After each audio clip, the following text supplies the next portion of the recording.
Selamlar dostlar. Bugün Breacher'ında adamları trolleyeceğim. Manifest grubunu Zırktay'da oluymuş. Zeynep adam bilsin diye çaktırmayın. Neyse şimdi boyumuzu balacalaştırarak Manifest grubunu trolleyeceğiz. Başka ne var? Okul RP var. Daha 17. Aras Reis sendeyiz. Ama Manifest daha yaxşı. Ne olacak?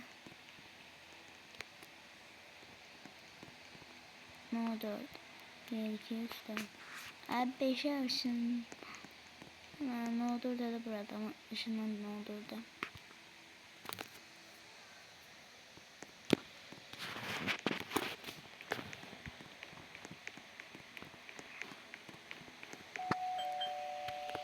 Lidya da var o göze Irak'tan gir, buradan girme.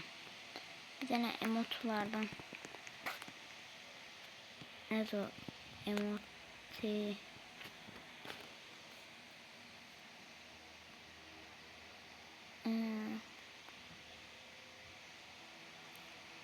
yaz.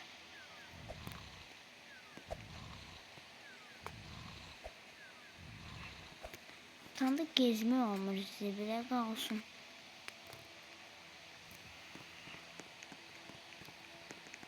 Bu kimdi? Bu şimdi. Nasıl sen sana uğraş. Yeri git görev buradan. Manifest grubunu trolleyeceğim ben.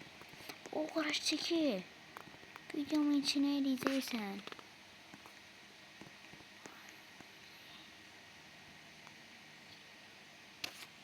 Bir daha buradan. Ana oğlum yürü git. Boğumu çıkartıyor. Rap'in zibilini çıkarttı. Gördü. Uğraş. Tez. Gir manifest. Ay ben uğraşayım. Zoktaya bu. Neyse.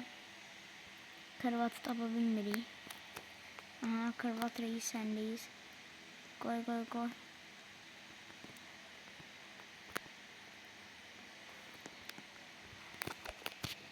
Girdim.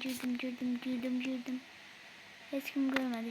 Kimse görmeden hem de zibilimizi çıkarttım. Props'lardan ama Evana dedi. Aha. Davayı başla. Dana.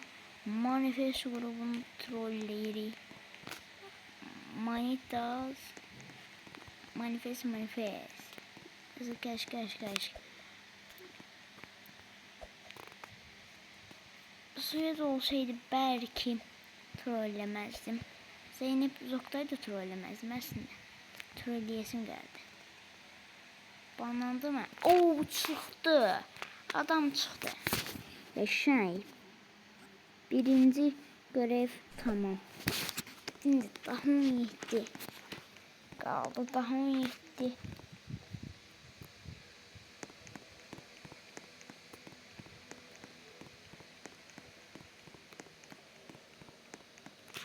Bir dakika.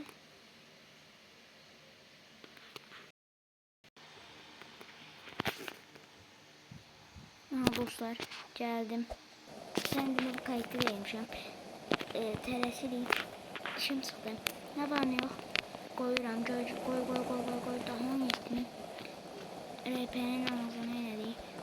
Real King Teoman ama daha 17'nin zibilini çıkarttık. Bu kadar dostlar videomuz. İşim var. Sahne 51 saniye var. Şeye git. O Teoman Reis sendeyiz de buradaymış. Ama neyse dostlar.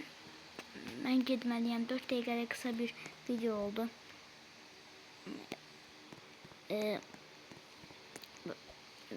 Uzun video başka vaxt Rafael böyle dersleri kasma videosu çekeceğim. Bu hərəbələri sıxıldı söz olsun da. Bir de dostlar vəhşi kimi baxış gəlib əvvəlki videoma. Normal videoma çok sağ olun heyvan. Kim baxış gəlib sağ olun, var olun. Videomuz bu qədərdir. Sizləri sevirəm. Sağ olun. Bay bay.